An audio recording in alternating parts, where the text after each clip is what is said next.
Sir, खरं तर काल वकील मोगरे यांचं एक पत्रकार परिषद झाली, त्यांनी बरेच आरोप तुमच्यावर आणि खोडके सरांवर केले, त्यावर काय उत्तर आहे आपलं? सर्वप्रथम तर मी आपल्या सर्व पत्रकार बांधवांचे या पत्रकार परिषदेमध्ये स्वागत करतो। सगळ्यांचे आभार मानतो की जो प्रकार जामनेरमध्ये लोकशाहीची गळचेपी करण्याचा चालू आहे तो प्रकार तुमच्या सगळ्यांच्या सहकार्याने पूर्ण महाराष्ट्रभर गाजला आणि पूर्ण महाराष्ट्रातल्या लोकांचे या निमित्ताने डोळे उघडले की दडपशाही आणि हुकुमशाहीचं राजकारण हे कोणत्या स्तरावर जामनेर तालुक्यामध्ये गेलेलं आहे। काल आपले वकील साहेब मोगरे साहेब यांची पत्रकार परिषद मी बघितली।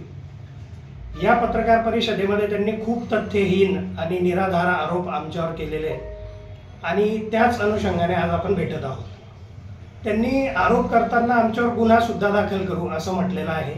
तर आता मी येताना माझी बॅगच पॅक करून आलेलो आहे की गुन्हा नोंदवल्यावर इकडच्या इकडे जेलमध्ये जाण्यासाठी आम्हाला बरं राहील, कारण की इतके आम्ही काहीतरी मोठा आरोप केल्यासारखा त्यांनी पत्रकार परिषदेत आमच्यावर आरोप केलेले।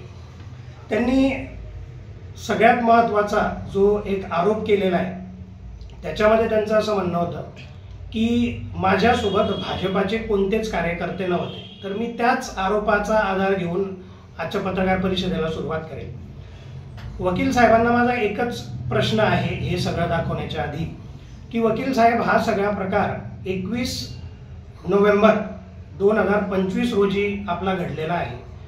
तुम्ही पत्रकार परिषद 22 नोव्हेंबर रोजी संध्याकाळी घेत आहात आणि 22 नोव्हेंबरला तुम्ही म्हणतायत की मला मारहाण झाली, माझ्यावर हल्ला झाला आणि मी आता गुन्हा दाखल करणार आहे।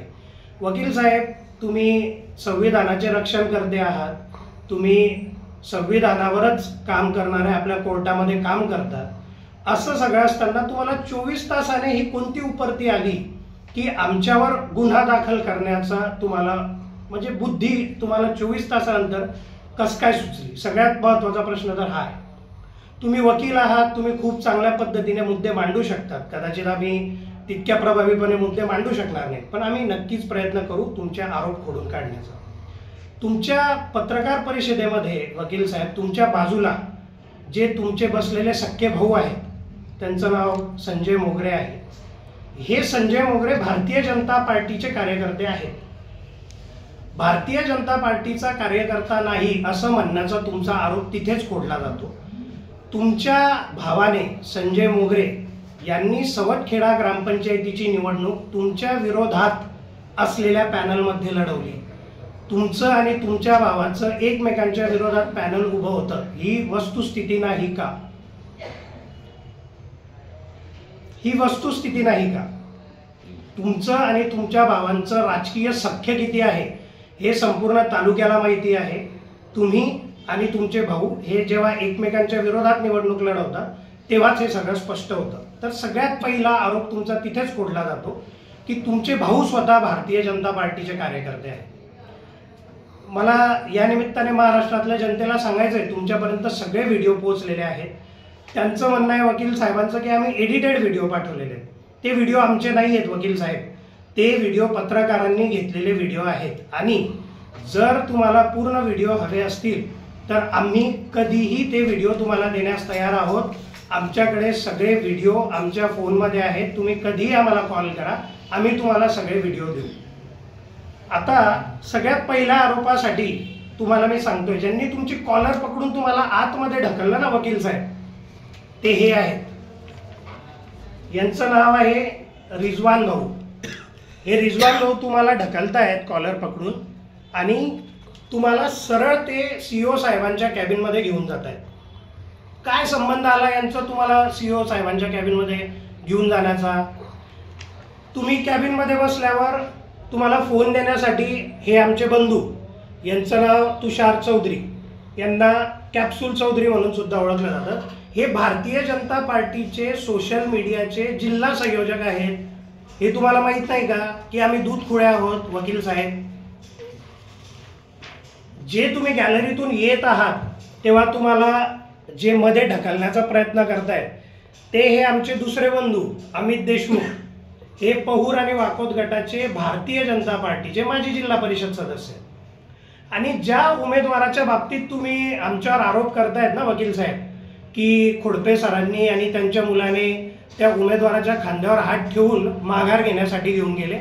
वकील साहेब, तो प्रकार तसा नाही आहे. तुम्ही तो व्हिडिओ एकदा परत बघा.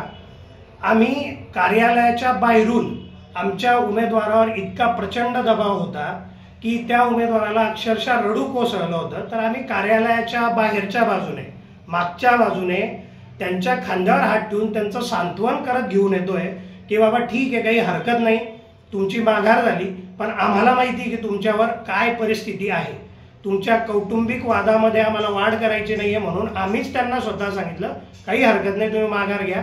परंतु वकील साहेब, आम्ही त्यांचं सांत्वन करत होतो, त्यांना माघार घ्यायला घेऊन जात नव्हतो. एकदा तुम्ही तो परत व्हिडिओ बघा. आणि ज्या उमेदवारांना च्या बाबतीत तुम्ही बोलतायत त्यांचं नाव उत्तम पाटील आहे वकील साहेब. आणि हे जे माझे बंधू दिसत आहेत तुम्हाला, अमित देशमुख, आणि त्यांच्या बाजूला माझे दुसरे बंधू आहेत अमर पाटील, हे पंचायत समितीचे भारतीय जनता पार्टीचे गटनेते आहेत.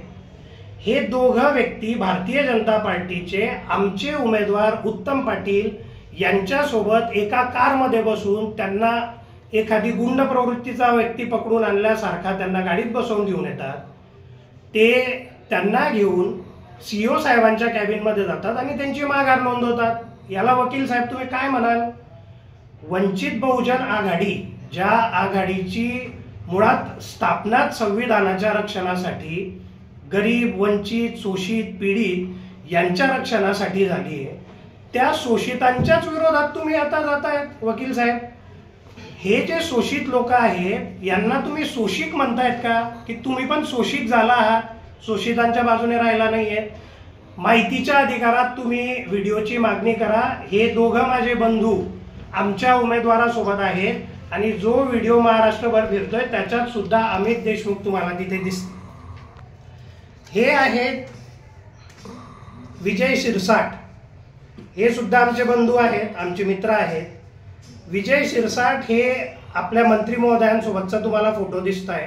हे सुद्धा तेव्हा तुमच्या कॅबिनमध्ये, कॅबिनच्या बाहेर तिथे उभे आहेत आणि त्या व्हिडिओमध्ये सुद्धा स्पष्ट दिसत आहेत वकील साहेब. अजून किती फोटो दाखवू वकील साहेब? हे आहेत आमचे प्रदीप दादा गायके, हे सुद्धा त्या व्हिडिओमध्ये स्पष्ट दिसत आहेत तुम्हाला ओळखताना. यांचा नुकताच भाजपामध्ये प्रवेश झालेला आहे. हे आहेत आमचे मनोज दादा महाले, यांचा सुद्धा नुकताच भाजपात प्रवेश झालेला आहे. हे जे मध्ये बसलेत ना वकील साहेब तुमच्यासोबत, हे तुम्हाला मध्ये घुसल्या घुसल्या पेन देत आहेत, माघारीचे अर्ज त्यांच्याकडे आहेत. हे काय करतायत हो मध्ये? हे आहेत आमचे दीपक मामा पाटील आणि हे कवयित्री बहिणाबाई चौधरी विद्यापीठामध्ये राज्यपाल नियुक्त अधिसभा सदस्य आहेत. हे मध्ये तुम्हाला पेन देण्यासाठी काय करतायत? हे निवडणूक आयोगाने नेमलेले अधिकारी आहेत का? आमचे मामाश्री जे आहेत दीपक मामा, हे तुम्हाला का पेन देत आहेत, का तुमचे सगळे फॉर्म भरून देत आहेत? याचं उत्तर तुम्ही देणार का वकील साहेब, की फक्त आरोपच करणार? हा आमच्या दीपक मामांचा फोटो. हे मध्ये बसून काय करत होते? महाराष्ट्रातल्या जनतेला मला विनंती आहे, यांच्या खोट्या आरोपांना तुम्ही बळी पडू नका. हे सगळे फोटोमध्ये दाखवलेले लोक तुम्हाला त्या दोघं व्हिडिओमध्ये दिसतील. दुसरा एक आरोप आमचे वकील साहेब करतायत, तो माझ्या वडिलांवर करतायत, जे आमचे नेते आहेत राष्ट्रवादी काँग्रेस पार्टी शरदचंद्र पवार गटाचे, ज्यांनी धनशक्ती विरुद्ध उभं राहण्याची हिंमत दाखवलेली आहे. त्यांनी जामनेर तालुक्यातील जनतेला एक पर्याय दिलेला आहे आणि त्यांना खच्चीकरण करण्यासाठी तुम्ही खोटे आरोप करताय. गॅलरीमधल्या व्हिडिओमध्ये तुम्ही म्हणताय की माझा श्वास गुदमरत होता, सरांनी मला तेव्हा सांगितलं की तू जर माझ्या मनासारखं करशील तरच मी तुला सोडेल, आणि मग मी सरांच्या कानात जाऊन सांगितलं की सर ठीक आहे, मी तुमच्या म्हणण्यानुसारच करेल, तेव्हा मला सरांनी सोडलं. वकील साहेब, तुम्ही कोर्टामध्ये काम करतायत, न्यायदेवतेचं रक्षण करण्याचं काम तुमचं आहे. तुम्ही तो पूर्ण व्हिडिओ पत्रकारांना मागा, तुम्हाला हवा असल्यास तो पूर्ण व्हिडिओ मी देतो. त्या व्हिडिओमध्ये मला गॅलरीत तुम्ही खोडपे सरांच्या कानामध्ये बोलल्याचं दाखवून द्या. जर तुम्ही हे दाखवून दिलं की तुम्ही खोडपे सरांच्या कानात बोलले आणि मग खोडपे सरांनी सोडलं, तर मी स्वतः माझे ते वडील आहेत पण आमचे ते नेते आहेत, मी त्यांना सांगेल की तुम्ही राजकारणातून संन्यास घेऊन घ्या. असं जर असेल तर वकील साहेब, हे मला तुम्हाला खुलं आव्हान आहे. दुसरा विषय, तुम्ही म्हणतात आमचे तालुकाध्यक्ष वगैरे सगळे तिथे होते. दुसरा व्हिडिओ वकील साहेब तुम्ही बघा, तुम्ही कोर्टामध्ये काम करताना एव्हिडन्सेस बघतात, पण मला असं वाटतंय की काल जी पत्रकार परिषद घेतली ती तुम्ही इतक्या दबावात घेतली की तुम्ही एव्हिडन्स पण बघण्याची तसदी घेतली नाही वकील साहेब. उगाच कोणाच्या तरी दबावामध्ये तुम्ही ती पत्रकार परिषद घेतलेली आहे. कारण की एव्हिडन्स सरळ सरळ सांगतायत की खोडपे सर, तो व्हिडिओ वकील साहेब तुम्ही पुन्हा एकदा ऐका, त्याच्यात खोडपे सर सरळ सरळ म्हणताना आढळतात की त्याला जाऊ द्या, त्याला जाऊ द्या. खोडपे सर एवढंच त्या व्हिडिओमध्ये म्हणतायत. आणि नंतर मध्ये तुम्हाला गचांडी तुमची पकडून ते रिजवान भाई जे ते घेऊन जात आहेत. त्यांच्या मागे एक राखाडी कलरचा जॅकेट घातलेला जो इसम आहे, त्यांचं नाव मला आठवणार नाही, पण ते तुमचे भारतीय जनता पार्टीचे नगरसेवक आहेत, त्याचे उमेदवार आहेत. तर ते जे सगळं आहे वकील साहेब, हे जे सगळे विषय आहेत, हे तुम्ही याची शहानिशा करून, तुम्ही वकील आहात, तुम्ही एव्हिडन्सेस बघून जर तुम्ही आमच्यावर आरोप केले असते तर खरंच मला सुद्धा खूप आनंद झाला असता वकील साहेब. परंतु ज्या वंचित आघाडीचं आपण प्रतिनिधित्व करतायत, त्या वंचित आघाडीच्या मूलभूत तत्वांना तुम्ही हरताळ फासू नका, ही या निमित्ताने तुम्हाला माझी विनंती आहे. गरिबांसाठी, शोषितांसाठी, पीडितांसाठी उभे राहा, त्यांच्यासाठी संघर्ष करा. तुम्ही अजून एक त्या पत्रकार परिषदेत म्हणताय की मी खोडपे सरांना सांगितलं की मी 2 ठिकाणी उमेदवारी केली आहे, पण मी तिथे लढवू शकत नाही. माझा तुम्हाला एक स्पष्ट प्रश्न आहे, माझा तुम्हाला एक स्पष्ट सवाल आहे वकील साहेब, जर 2 ठिकाणी तुम्ही उमेदवारी करू शकत नव्हतात तर तुम्ही 2 ठिकाणी फॉर्म का भरलेत? मग तुम्हाला काही अपेक्षा होती का की 2 ठिकाणी फॉर्म भरल्यावर आपला काहीतरी विशिष्ट फायदा होणार आहे? जर तुम्हाला तुमची कुवत माहिती होती की तुम्ही 2 ठिकाणी फॉर्म भरू शकत नाही, लढवू शकत नाही, मग तुम्ही 2 ठिकाणी फॉर्म भरलेत का? याचं उत्तर तुम्ही द्यायला हवं. तुम्ही जे सांगताय की खोडपे सर माझ्याशी बोलले, 12 नंबरमध्ये उमेदवारी कर म्हटले, हो हे खरं आहे. आम्ही तुम्हाला 12 नंबरच्या वार्डमधून उमेदवारी देण्यासाठी तयार होतो आणि तीच विचारणा आम्ही तुम्हाला करत होतो की तुम्ही भाजपवाल्यांसोबत जेव्हा आले, पायऱ्या चढायला लागले, तेव्हा आम्ही तुम्हाला एवढंच विचारत होतो की बाबा तुमची 12 नंबरची उमेदवारी आम्ही द्यायला तयार आहे, तुम्ही का माघार घेताय? तुमच्या सारख्या वंचित, शोषित, पीडित लोकांसाठी आम्ही तिथे उभे राहत होतो की जर तुमच्यावर भारतीय जनता पार्टीचे कार्यकर्ते दबाव टाकून माघार करून घेत आहेत तर आम्ही तुमच्यासोबत वकील साहेब उभे आहोत. तुम्ही त्याचा विपर्यास केला आणि काहीतरी दादांत खोटे आरोप आमच्यावर केले. तुम्ही माघार घेण्याच्या आधी माझी वंचित बहुजन आघाडीच्या सर्व नेते मंडळींना एक कळकळीची विनंती आहे की वकील साहेब माघार घेण्याच्या आधी कोणाच्या घरी बसलेले होते, हा प्रश्न तुम्ही वकील साहेबांना कृपया विचारा. कृपया तुम्ही हा प्रश्न त्यांना विचारा की माघार घेण्याच्या आधी तुम्ही तुमच्या भावासोबत कोणाच्या घरी बसलेले होते आणि तुम्ही कोणाच्या घरून उठून माघार घेण्यासाठी आले. इतका प्रश्न तुम्ही विचारा. वकील साहेब, पुनश्च एकदा माझी तुम्हाला एकच विनंती आहे की तुमच्या बोलण्यामध्ये खूप साऱ्या कॉन्ट्रॅडिक्टरी गोष्टी आठवल्या आहेत. जसं की तुमच्या मुलाखतीमध्ये तुम्ही 12:26 म्हणताय की माझ्यावर हल्ला झाला म्हणून मी गुन्हा दाखल करणार आहे, आणि लगेच 12:35 त्या जी तुमची क्लिप आहे त्या क्लिपमध्ये तुम्ही बघा, 12:35 तुम्ही लगेच म्हणताय की मला फक्त धक्काबुक्की झाली. मग वकील साहेब, नक्की काय झालेलं आहे? तुम्हाला हल्ला झालाय तुमच्यावर की तुम्हाला फक्त धक्काबुक्की झाली? वकील साहेब, तुम्ही तुमच्या शब्दांचं पहिले विश्लेषण करा आणि मग आमच्यावर आरोप करा.